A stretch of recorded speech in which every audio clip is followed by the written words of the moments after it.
আসসালামু আলাইকুম গাইস, কেমন আছেন সবাই? আশা করি ভালো আছেন। আজকে আপনাদের সাথে কাঁচা আমের টক ঝাল মিষ্টি আচার শেয়ার করব। তো আমরা এইভাবে আচারটা রান্না করলে অনেক স্বাদ হবে। তো এখন আমি আমগুলো ধুয়ে কেটে হলুদ আর লবণ দিয়ে একটু রোদে শুকিয়ে নিব। এরকম করলে হয় কি, আচারের ভিতর লবণটা আর হলুদটা ভালোভাবে ঢুকে আর আচারের পানিটা শুকিয়ে যায়। তো এখানে আমি পাঁচফোড়ন নিয়েছি, এটা আমি হালকা আগুন দিয়ে আর শুকনো মরিচ কিছু দিয়ে 4-5টা শুকনো মরিচ দিয়ে টেলে নেব। তো এখন আমি সরিষার তেল নিয়েছি 1 পা পরিমাণ। তো আমি এখানে 1 পা সরিষার তেল দিয়ে দিয়েছি। আপনারা যদি তেলের পরিমাণ আরও দেন তাহলে দিতে পারেন। আমি 1 পা পরিমাণের তেল দিয়েছি। তো এখানে আমি রসুন কুচি দিয়ে দিয়েছি। রসুনটা ভালোভাবে একটু ভেজে নিয়ে তারপর এখানে আমি আম দিয়ে দিব। আমটা দিয়ে দেওয়ার পরে আমি ভালোভাবে নেড়ে চেড়ে একটু ভেজে নিব।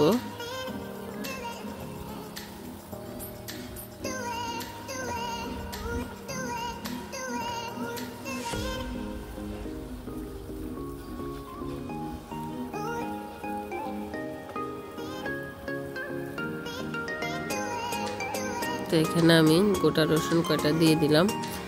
আচারের রসুনটা খেতে অনেক ভালো লাগে, তো আমি এখানে গোটা রসুন কয়েকটা দিয়ে দিলাম। আপনারা চাইলে দিতেও পারেন, আপনাদের খুশি সেটা। তো এখানে আমি 1.5 কাপ পরিমাণের চিনি দিয়েছি। আপনারা যে যেমন মিষ্টি খান সে সেমন দিবেন। তো এখানে আমি 2 কেজি আমের সাথে 1.5 কাপ চিনি দিয়েছি। যদি টকের পরিমাণটা বেশি হয় চিনি আরও বেশিও দিতে পারেন।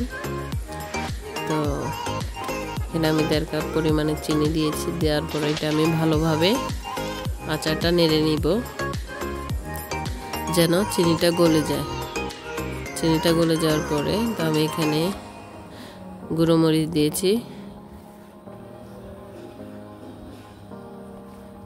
আমি হালকা গুঁড়ো মরিচ দিয়ে দিয়েছি যেন কালারটা সুন্দর হয়।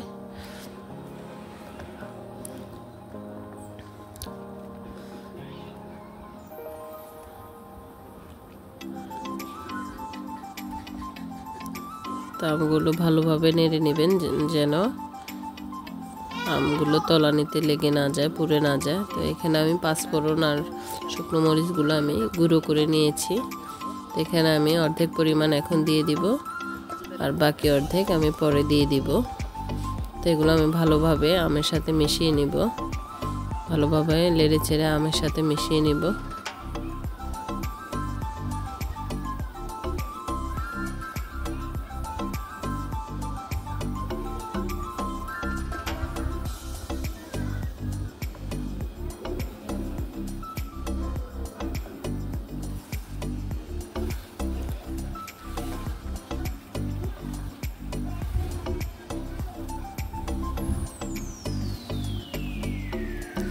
এইভাবে আমের আচার বানালে আপনারা ভিনেগার ছাড়াই অনেক দিন এটা সংগ্রহ করতে পারবেন।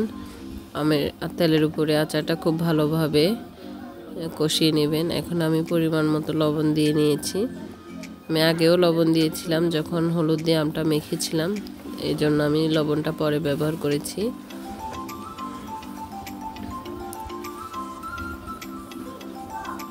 তো আমি এটা ভালোভাবে আবার নেড়ে দিব।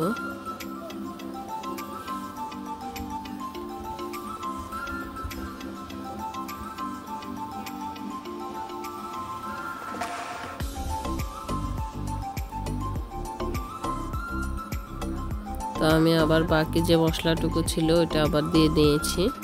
আবার ভালোভাবে আচারটার সাথে মিশিয়ে নিব।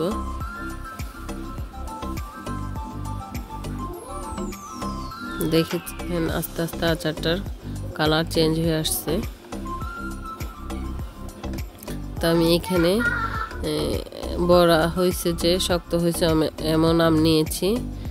তো ওরকম আম নিলে হয় কি আচারটার টেস্ট অনেক ভালো হয়। আর আপনি শুধু যদি বড়া ছাড়া নেন ওটা একদম গলে যাবে।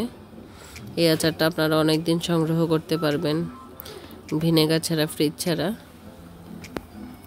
6 মাস তো অন্তত পক্ষে থাকবেই। তো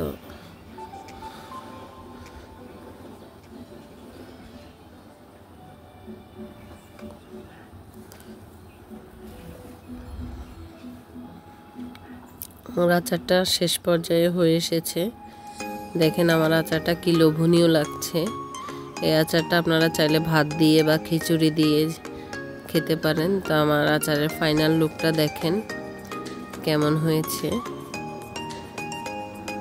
দেখতে অনেক টেস্টি হয়েছে, খেতেও খুব টেস্টি হয়েছে। তো আপনারা এভাবে করে আচার বানিয়ে নেবেন, কাঁচা আমের আচার। যদি আপনাদের ভালো লাগে অবশ্যই আমার চ্যানেলটা সাবস্ক্রাইব করে দিবেন, শেয়ার করে দিবেন, লাইক করে দিবেন। আমার চ্যানেলের ফ্রেন্ড হয়ে পাশে থাকবেন, বন্ধু হয়ে পাশে থাকবেন। ধন্যবাদ সবাইকে। আসসালামু আলাইকুম।